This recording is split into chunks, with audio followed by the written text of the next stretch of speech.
ఓం నమ శివాయ పరబ్రహ్మ పరమాత్మ నమః జగత్తుత్పత్తి స్థితి పరయా బ్రహ్మ హరిహరాయత్రి గుణాత్మే సర్వగౌతిగామి దర్శ దత్తాత్రేయ నమసంతిని సిద్ధి కురు కురు కురు కురు స్వహ. ప్రజలందరికీ నమస్కారము. శ్రీ క్రోధినామ సంవత్సరం 2024 డిసెంబర్ మాసం మేషరాశి ఫలితాలు. ఈ మేషరాశి వాళ్ళకి అదృష్టము, జీవితము, లలాటకము, యోగము, నక్షత్రము, స్థానబలము. మరి ఇలా జాతకములో అనేది ఎలా ఉంది, ఇలా స్థితిగతులు ఎలా ఉన్నాయా అనేది మనం ఇప్పుడు చూస్తున్నాము. మరి ఈ మేషరాశి వాళ్ళకి ఆదాయంలో చూసుకుంటే 2, ఖర్చులో 14, రాజపూజిత 4, అవమానాలు 3. అశ్విని నక్షత్రము, భరణి నక్షత్రము, కృతికా నక్షత్రము, ఈ 3 నక్షత్రములు కలిస్తేనే మేషరాశి ఫలితాలు. ఈ మేషరాశి వాళ్ళకి అదృష్ట గడియలు, లక్ష్మీ గడియలు, యోగ గడియల్లో చూసుకుంటే ఈ డిసెంబర్ మాసంలో వీళ్ళకి నూతన పనులు, నూతన కార్యక్రమాలు, పెద్ద పెద్ద మార్పులు అనేది అతి దగ్గరలోనే కనబడుతున్నాయి. అంటే ఉండాల్సిన స్థానం అంటే ఇల్లు, హౌస్ అంటారు కదా, ఉండాల్సిన ఇల్లు మార్పు కానీ, వాళ్ళు ఉండాల్సిన వాహనములు, బండ్లు కొత్తవి పాతవి మార్చేసి మళ్ళీ కొత్తవి తీసుకోవటం కానీ, అలాంటివి ఇలా జాతకంలో చాలా వరకు బాగుంటుంది. మరి ఈ మేషరాశి వాళ్ళకి అదృష్ట గడియలు చూసుకుంటే మంచి మంచి టయాలు అనేది అతి దగ్గరలోనే రాబోతున్నాయి.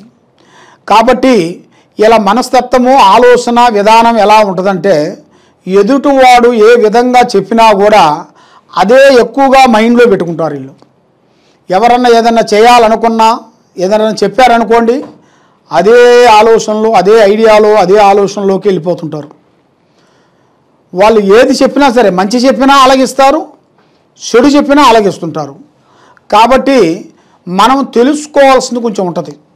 ఎదుటివాడు మనం బాగుండాలని మనం అనుకున్న వాళ్ళు అందరిని మనం బాగుండాలని అనుకోరు. వాళ్ళు కొంతమంది మనల్ని చెడిపోవాలని కూడా కొన్ని చెడు ఆలోచనలు కూడా కొన్ని చెబుతుంటారు నవ్వుకుంటూ. ఎందుకంటే కొన్ని విషయాలు ఉంటాయన్నమాట. ఎదుటివాడిని దెబ్బ కొట్టాలంటే కత్తులతో కాదు, తుపాకుతో కాదు, ఇంకా వేరే ఐటమ్స్తో కాదు, మాటతోనే ఎదుటివాడిని మనం, ఎదుటి శత్రువుని కూడా మిత్రులుగా మార్చాల్సింది మన మాటలోనే ఉంది వేదం. మాట అంటే పెద్దది లేదు, మాట అంటే చిన్నది లేదు. మాటే మంత్రం, మాటే వేదం, మాటే విధానం. మనకి వాక్శుద్ధి కరెక్ట్గా ఉండాలి. మన మాట కరెక్ట్గా ఉంటేనే ఎదుటివాడు కూడా మన ముఖం చూసిన వాళ్ళు మనం గౌరవిస్తారు, మనం వాళ్ళని గౌరవిస్తాము. మన మాట కరెక్ట్గా లేనప్పుడు ఎదుటివాడు కూడా మనల్ని ఎవరు గౌరవించరు. కాబట్టి నోటి దూల అంటారు. అయ్యా, నోటి దూల అంటే మన మాట్లాడే విధానంలోనే చాలా అర్థాలు ఉంటాయి. మన మాట్లాడే విధంలోనే కొంత జాగ్రత్త తీసుకోవాలి. అయ్యా అన్నదానికి ఎలా ఉంటుంది, అరే అన్నదానికి ఎలా ఉంటుంది. అందువల్ల మనం ఏ కార్యక్రమం చేయాలనుకున్నా, ఏ పని చేయాలనుకున్నా, ఎక్కడ పోవాలనుకున్నా కూడా కొన్ని జాగ్రత్తలు మనం తీసుకోవాలి. మరి ఈ డిసెంబర్ మాసంలో నూతన పనులు, పెద్ద కార్యక్రమాలు, మార్పుళ్ళు, రియల్ ఎస్టేట్లో కానీ, మరి చేయాల్సిన ఉద్యోగంలో కానీ, ప్రమోషన్లో కానీ, కొన్ని ట్రాన్స్ఫర్ అంటే ఇక్కడి నుంచి ఏరే ఊరికి, అక్కడి నుంచి మళ్ళీ ఏరే ఊరు ఇక్కడికి రావటం, అలాంటి కొన్ని పెద్దగా హై లెవెల్గా మీరు చేయాల్సిన గవర్నమెంట్ డిపార్ట్మెంట్లో కూడా అతి వేగంగా మీకు రావాల్సిన యోగం అనేది, ఆ ప్రాప్తి మీకు కనబడుతుంది. కాబట్టి మీరు ఏ కార్యక్రమం చేయాలనుకున్నా, ఏ పని చేయాలనుకున్నా కూడా మీకు అదృష్ట యోగం అనేది ఒక స్త్రీ వల్ల ఉంది. అది మీ భార్య వల్ల. మీ భార్య వల్ల కానీ, మీ ఇంట్లో ఉండవలసిన వాళ్ళు, అమ్మ కానీ, చెల్లి కానీ, ఎవరైనా కానీ ఒక స్త్రీ వల్ల మీకు అదృష్ట యోగం అనేది పట్టబోతుంది. అది మీరు ఊహించరు, అది మీ దాని గురించి ఆలోచన ఎక్కువగా చేయరు. మీరు ఊహించిన మలుపు అనేది ఒక స్త్రీ ద్వారాగా మీకు వస్తుంది. కాబట్టి మీరు ఆ స్త్రీ విశేషంలో అనేది వాళ్ళ మాట విధానం మీరు తీసుకొని మీరు వెళ్తే మీకు మంచి జరుగుతుంది. ఏమి కాదులే అనుకొని మనం వెళ్ళామనుకోండి, కొన్ని ఇబ్బందులు ఎదురయ్యే మార్గాలు కొన్ని ఉంటాయి. కాబట్టి దాంట్లో కొన్ని జాగ్రత్తలు కొన్ని తీసుకోవాల్సిన యోగం అనేది మీ జాతకంలో ఈ మేషరాశి వాళ్ళకి కనబడుతుంది. కాబట్టి మనకి ఎంత తెలిసినా కూడా ఎదుటి వారి డైరెక్షన్ తీసుకోవాలి. ఎందువల్ల మనకి ఎన్నో తెలుస్తాయి. కాబట్టి ఆ టైం అనేది ఎలా మారుతుంది అనేది ఎవరు చెప్పలేరు. మానవ జన్మ ఇవాళ ఇంట్లో, రేపు మట్టిలో. కాబట్టి చెడం చిత్తం చెడం మాయ అన్నాడు. ఒక నిమిషంలో మనసుకి ఏ విధమైన టైం అనేది మారిపోతుందనేది అది చెప్పలేని టైం. అందువల్ల ముందు ముందు జాగ్రత్తలు మనం తీసుకునే దాని వలన మన కుటుంబంలో చేయాల్సిన ఆరోగ్య విశేషాల్లో చూసుకుంటే మీకు ఆరోగ్య సమస్యలు కొన్ని ఎదురయ్యే మార్గాలు కొన్ని కనబడుతున్నాయి. కాబట్టి దాంట్లో కొంత జాగ్రత్తలు మీరు తీసుకోవాలి. దాంట్లో మీరు కొంచెం అశ్రద్ధగా ఆలోచించినట్టుగైతే ఏం పర్వాలేదులే, ఆరోగ్యం ఇప్పుడు వరకు బాగానే ఉంది, ఏం పర్వాలేదు, ఎక్కడికైనా వెళ్ళగలుగుతాము, ఏ పనైనా చేయగలుగుతామని అనుకుంటే దానివల్ల మీకు ఆరోగ్య సమస్య వల్ల కొన్ని ఇబ్బందులు కొన్ని ఎదురయ్యే మార్గాలు ఉన్నాయి. దాంట్లో కొన్ని జాగ్రత్తలు మీరు తీసుకోవాలి. మీకు విద్యారంగం చదువు పరంగా చూసుకుంటే మంచి విద్య, మంచి ఆలోచన, మంచి శుద్ధమైన ఆలోచన, శుద్ధమైన విద్య, నాణ్యతమైన విద్య మీకు వచ్చే యోగం కనబడుతుంది. కాబట్టి విద్యారంగంలో కూడా మీరు అనుకున్నట్టుగా పూర్తి చేయగలుగుతారు. కాబట్టి మనసు ఒక దుక్కున, పని ఒక దుక్కున పడితే కాదు. మనం ఒక పని అనుకున్నాం అనుకోండి, ఆ పని గురించే మనం ఆలోచన చేసి దాని గురించే ఒక టైం తీసుకోవాలి. ఆ టైం తీసుకోకుండా టైం ఉంది కదా మనం చదవచ్చులే, ఒక గంట చదివితే చాలదా అన్నట్టుగా చాలామందికి చాలా ఆలోచనలు ఉంటాయి. కాబట్టి అదే తప్పుడు విధానం.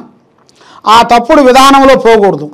కాబట్టి ఆ విద్యారంగంలో కొంచెం టైం తీసుకోవాలి మనం. ఎందుకంటే మనకి జ్ఞాపక శక్తి పొద్దున్న లేస్తే సాయంత్రం వరకు అన్ని టెన్షన్లే. మానవ జన్మ అది కావాలి ఇది కావాలని ఆశ. ఒక్కొక్కరికి ఒక్కొక్క ఆశ ఉంటుంది, ఒక్కొక్కరికి ఒక్కొక్క విధంగా వెళ్ళాలని ఆలోచనలు ఉంటాయి. ఒక్కొక్కరు ఒక పెద్ద స్థాయికి ఎదగాలనుకుంటారు. రాజకీయ పరంగా, రియల్ ఎస్టేట్ పరంగా, వ్యాపార పరంగా, ఉద్యోగ పరంగా, కుటుంబ పరంగా ఇలాగా ఎన్నెన్నో కొన్ని ఆలోచనలు ఉంటాయి మైండ్లో. అందువల్ల మనం ముఖ్యంగా విద్యారంగంలో కూడా కొంత శ్రద్ధ తీసుకొని దాని గురించి మీరు ఆలోచన చేసినట్టుగైతే తప్పకుండా మీకు విద్యారంగంలో మీకు ఎక్కడికి పోయినా కూడా విదేశాల ప్రయాణాలు కొన్ని కనబడుతున్నాయి. బయట దేశ ప్రయాణాలు. మీరు అక్కడికి వెళ్ళి పెద్ద విద్య కంప్లీట్ చేసుకొని పెద్ద స్థాయికి రావాల్సిన ఆ యోగ ప్రాప్తి అనేది మీ జాతక విధానంలో ఒకటి కనబడుతుంది. మరి మీకు రాజకీయ పరంగా చూసుకుంటే కొన్ని పెద్ద మార్పులు, కొన్ని చేంజెస్ రాబోతున్నాయి. పార్టీ నుంచి ఇంకో పార్టీకి మారాల్సిన టయాలు రాబోతున్నాయి. కొన్ని పార్టీలో మీరు చేసిన ఎన్ని రోజులు చేసిన కష్టం కూడా మిమ్మల్ని గుర్తించుకోకుండా ఆ విధానం వాళ్ళకి తెలియాలంటే మీరు మార్పు చేయాలి. మార్పు అంటే అది మనలోనే ఉంటుంది, ఎవరో వచ్చి చేసేది కాదు. మార్పు మనలోనే ఉంటుంది. కాబట్టి మీరు ఉండాల్సిన దాంట్లో నుంచి వేరే దానికి మార్పు చేయాలి. చేసిన దానివల్ల మీకు కొత్త పనులు, కొత్త కార్యక్రమాలు, కొత్త విధానాలు మీకు ప్రజల ద్వారాగా అభివృద్ధి అయ్యే మార్గాలు మీకు కొన్ని కనబడుతున్నాయి. కాబట్టి ప్రజల వలన మీకు మంచి అభివృద్ధి, డెవలప్మెంటు చేయాల్సిన కార్యక్రమాలలో పెద్ద స్థానాలకు అభివృద్ధి కావాల్సిన యోగం అనేది మీ జాతకంలో ఉంది కంపల్సరీ. కాబట్టి ఈ రాశి వాళ్ళకి మెయిన్గా పూజా బలంలో చూసుకుంటే ఈ రాశి వాళ్ళు మేడి చెట్టు చుట్టూ రావు కాల దశలోనే తిరగాలి. అంటే ఎప్పుడు పడితే అప్పుడు తిరిగేది కాదు. రావు కాలం మనకి పొద్దునుంచి కొన్ని కాలాలు ఉంటాయి. అలాగా రావు కాల దశలో మీరు ఒక 20 సార్లు 20 సార్లు ప్రదర్శన చేయాలి. ఆ ప్రదర్శన చేసి వచ్చిన తర్వాత మీరు తలస్నానం చేసి వెళ్ళాలి. వేసిన తర్వాత మీరు ప్రదర్శన చేసిన తర్వాత మళ్ళీ ఇంటికి వచ్చి మళ్ళీ తలస్నానం చేయాలి. తలస్నానం చేసేసిన తర్వాత మీరు చేయాల్సిన పూజా బలం మెయిన్ ఏమిటంటే శ్రీ లక్ష్మీ దేవత అమ్మవారు మహాలక్ష్మి. ఆ మహాలక్ష్మిని ఆ అమ్మవారిని మీరు తప్పకుండా పూజించినట్టుగైతే మీకు అష్ట ఐశ్వర్యాలు భాగ్యభోగాలు మనశ్శాంతి కూడుకుంటుంది. ఆరోగ్యాలు అనేది మనశ్శాంతిగా ఉంటాయి. మీరు ఏ కార్యక్రమం చేయాలనుకుంటున్నారో ఆ కార్యక్రమాలు తప్పకుండా విజయవంతం అవుతాయి.